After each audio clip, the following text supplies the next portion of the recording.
Welcome to XFO Intelligence Podcast. I'm your host, and today we're diving into something that's fundamentally reshaping how wealth creates change in our world. We're talking about philanthropy, but not the philanthropy of writing checks and attending galas. We're exploring what I call the philanthropy inflection point, a profound shift from transactional giving to ecosystem orchestration.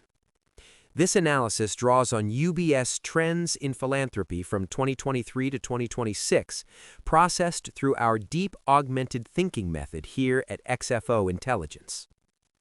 Let me start with a bold statement. Philanthropy, as we knew it, is dying.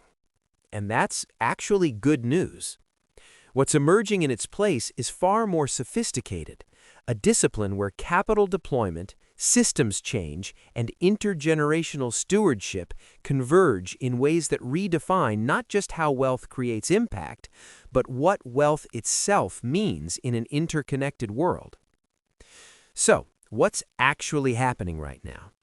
5 major currents are converging to reshape the entire field. First, democratization alongside concentration. Think about this paradox. Digital platforms now enable millions of people to make micro-donations of $5 or $10, while at the same time, ultra-high net worth individuals are committing unprecedented sums, sometimes their entire fortunes, within their lifetimes. The field is expanding at both ends of the spectrum simultaneously, with technology bridging the gap between grassroots participation and transformative capital. Second, trust as operational infrastructure. This is huge. The shift toward multi-year, unrestricted funding isn't just about being generous. It's a fundamental acknowledgement that the people closest to problems possess irreplaceable contextual knowledge. When funders surrender rigid control in favor of outcome-focused partnerships, implementing organizations gain flexibility to pivot based on real-world evidence rather than predetermined activity checklists. This is rational, not idealistic. Third, climate as connective tissue. Philanthropists increasingly recognize that climate change isn't a standalone issue, it's a force multiplier that intersects with health, education, migration, and economic stability. This climate lens approach embeds environmental considerations across entire portfolios without abandoning core missions. It's a recognition that siloed interventions simply fail against systemic challenges. Fourth, blended finance maturation. Catalytic capital is evolving beyond simple risk absorption. We're now seeing sophisticated structures where philanthropic capital can both de-risk opportunities for private investors and participate in upside when exceptional impact occurs. This creates alignment rather than concession. The true value of catalytic capital isn't its willingness to accept lower returns. It's its strategic positioning to unlock far larger pools of capital. And fifth, next-generation redefinition. Younger donors are rejecting the label philanthropist entirely. They prefer changemaker or advocate. They demand hands-on engagement, real-time impact visibility, and integration of values across their entire financial ecosystem.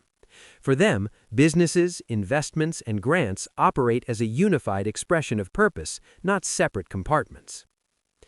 Now, these 5 trends are fascinating on their own, but they're pointing to something much deeper. Beneath these visible shifts lies a fundamental restructuring of how impact capital flows through human systems. Let me share 3 principles that are quietly reshaping the entire field. Explaining, Principle 1. Capital is neutral. Structure determines impact. Money itself carries no inherent moral quality. It becomes philanthropic or invested based solely on contractual terms, governance arrangements, and measurement frameworks. The artificial boundary between grant-making and investing, that reflects historical convention, not natural law. What actually matters is how capital is structured relative to specific problems, which entities absorb downside risk, how returns are defined and distributed, and who holds decision rights. This is why blended finance isn't just a tactical innovation, it's an inevitable evolution. Principle 2. Knowledge asymmetry sets the ceiling for effectiveness. The people experiencing challenges possess contextual knowledge that external funders fundamentally lack. No amount of capital can overcome this information gap if decision rights remain centralized. Trust-based philanthropy isn't a moral preference, it's the only rational response to this asymmetry. When communities co-design solutions from inception rather than receiving pre-packaged interventions, failure rates decline not because of increased funding, but because knowledge flows align with decision authority. Principle 3. Measurement doesn't just track reality, it shapes it. Human systems optimize for what gets measured.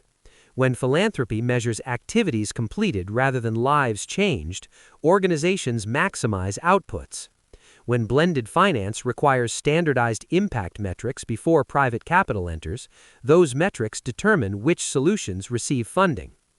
Measurement frameworks aren't neutral tools, they're system-shaping architectures that determine capital allocation patterns across entire sectors. Now, here's where it gets really interesting. The most sophisticated actors in this evolving landscape recognize that financial capital alone yields diminishing returns. True leverage emerges when multiple forms of capital, what I call polycapital, flow through aligned pathways. So, what does this mean for families, foundations, and impact investors navigating this transformation? First, integrate before you scale. Resist the temptation to deploy more capital into siloed structures.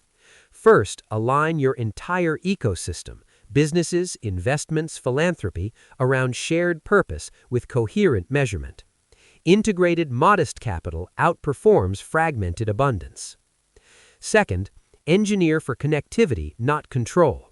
Design relationships that enable knowledge flow between communities and capital allocators.